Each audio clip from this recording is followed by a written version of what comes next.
Cypress దేశ అత్యున్నత పురస్కారంను భారతదేశ ప్రధాని మోడీ అందుకున్నాడు. ఇటీవల మోడీ సైప్రస్ దేశ పర్యటనకు వెళ్ళాడు. ఈ పర్యటనలో భాగంగా మోడీని ఆ దేశ అత్యున్నత పురస్కారంతో సత్కరించారు.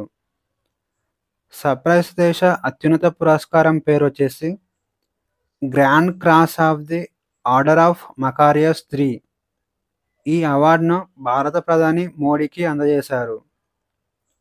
మోడీ ఈ అవార్డును రెండు దేశాల మధ్య స్నేహానికి అంకితమిచ్చాడు. మకారియస్ III అనేది సైప్రస్ దేశ మొదటి అధ్యక్షుడి పేరు. దేశానికి చేసిన కృషికి గాను ఈ అవార్డును ప్రదానం చేస్తారు. హిమాచల్ ప్రదేశ్లో గల షిప్కిలా కనుమను దేశీయ పర్యాటకుల కోసం తెరిచింది. కిన్నౌర్ జిల్లాలో ఈ కనుమ 3930 మీటర్ల ఎత్తులో ఉంది. సరిహద్దు పర్యాటకాన్ని ప్రోత్సహించడం మరియు ఇండియా చైనా వాణిజ్యాన్ని పునరుద్ధరించడం లక్ష్యంగా పెట్టుకుంది. దీనిని హిమాచల్ ప్రదేశ్ ముఖ్యమంత్రి సుఖ్వీందర్ సుఖు ప్రారంభించారు. అలానే షిప్కిలా కనుమను ముఖ్యమంత్రి సందర్శించాడు. ఈ కనుమను సందర్శించిన రెండవ హిమాచల్ ప్రదేశ్ ముఖ్యమంత్రిగా నిలిచాడు. ఇక ఈ కనుమ వలన లాభాలేంటో చూద్దాం. ఈ మార్గాన్ని తెరవడం ద్వారా స్థానిక ఆర్థిక వ్యవస్థ బలోపేతం అవుతుందని భావిస్తున్నారు. పర్యాటకం వలన స్థానిక ప్రజలకు ఉపాధి కలుగుతుందని ఆశిస్తున్నారు. ఈ కనుమ వలన పర్యాటకం అభివృద్ధి చెందుతుంది. అలాగే ఇండియా చైనా వాణిజ్యం అభివృద్ధి చెందుతుంది. అంతేకాకుండా కైలాష్ మరియు మానస్ సరోవర్ యాత్రలకు కొత్త మార్గంగా ఈ కనుమ ఉపయోగపడుతుంది. ఆపరేషన్ సెక్యూర్ సైబర్ నేరాలను ఎదుర్కోవడానికి ప్రపంచవ్యాప్తంగా ఆపరేషన్ సెక్యూర్ను ప్రారంభించారు. ఈ ఆపరేషన్లో 26 దేశాలు పాల్గొన్నాయి. ఇండియా కూడా ఈ ఆపరేషన్లో పాల్గొంది. 2025 నుంచి ఏప్రిల్ వరకు చేసిన ఈ ఆపరేషన్లో 25,000 కంటే ఎక్కువ హానికర IP అడ్రస్లను ఇన్వెస్టిగేట్ చేసి 20,000 IP అడ్రస్లను తొలగించింది. అలాగే 41 సర్వర్లు మరియు 100 GB కంటే ఎక్కువ విలువైన డేటాను సేకరించారు. అలాగే 32 మంది అనుమానితులను అరెస్ట్ చేశారు. భారతదేశ పర్యావరణ స్థితి నివేదిక 2025 డౌన్ టు ఎర్త్ మ్యాగజైన్ మరియు centre for science and environment అనే సంస్థలు ఈ నివేదికను విడుదల చేశాయి. స్టేట్ ఆఫ్ ఇండియాస్ ఎన్విరాన్మెంట్ 2025 అనే పేరుతో ఈ నివేదికను విడుదల చేశారు. ఈ నివేదికను 4 అంశాల ఆధారంగా అంచనా వేశారు. అవి పర్యావరణం, వ్యవసాయం, భూమి ప్రజారోగ్యం, మానవ అభివృద్ధి మరియు మౌలిక సదుపాయాలు.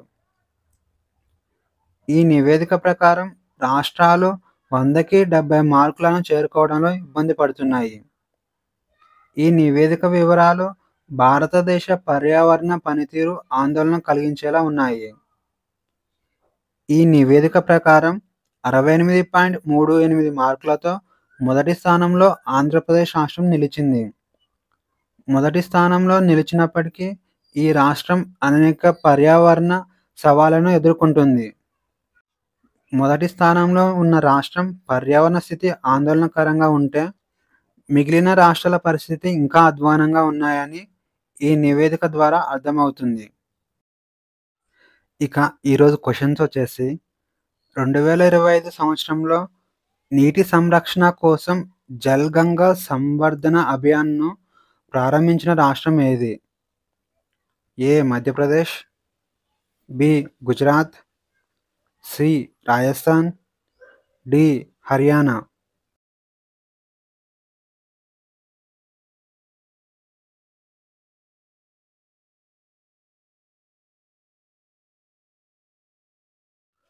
ఆన్సర్ వచ్చేసి option A Madhya Pradesh. Global education monitoring నివేదికను ఏ సంస్థ ప్రచురించింది? ఏ వరల్డ్ బ్యాంక్, బి ఐక్యరాజ్యసమితి విద్యా, శాస్త్రీయ మరియు సాంకేతిక సంస్థ. సి. ఐక్యరాజ్యసమితి అభివృద్ధి కార్యక్రమం. డి. అంతర్జాతీయ ద్రవ్యనిధి.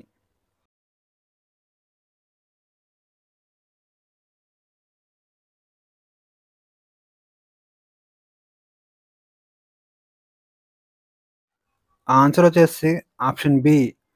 ఐక్యరాజ్యసమితి విద్యా, శాస్త్రీయ మరియు సాంస్కృతిక సంస్థ.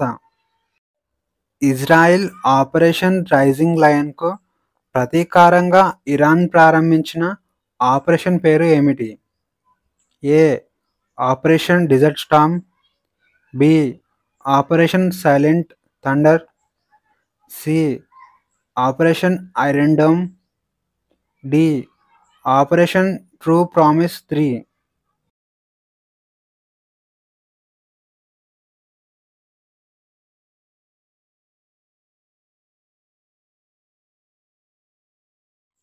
ఆన్సర్ వచ్చేసి option D. Operation true promise 3. పట్టణ భూ సర్వే కోసం నక్షా కార్యక్రమాన్ని ఏ మంత్రిత్వ శాఖ ప్రారంభించింది? ఏ. భూ వనరుల మంత్రిత్వ శాఖ. బి. వాణిజ్య మంత్రిత్వ శాఖ.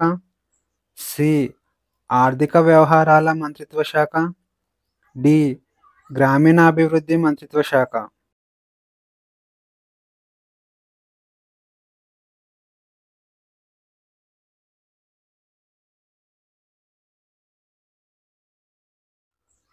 ఆన్సర్ వచ్చేసి ఆప్షన్ ఏ.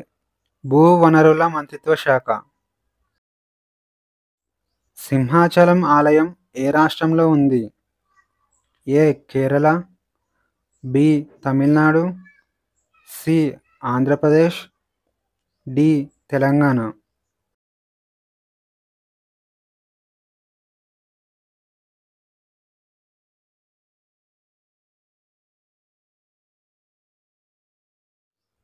ఆన్సర్ వచ్చేసి ఆప్షన్ సి. ఆంధ్రప్రదేశ్.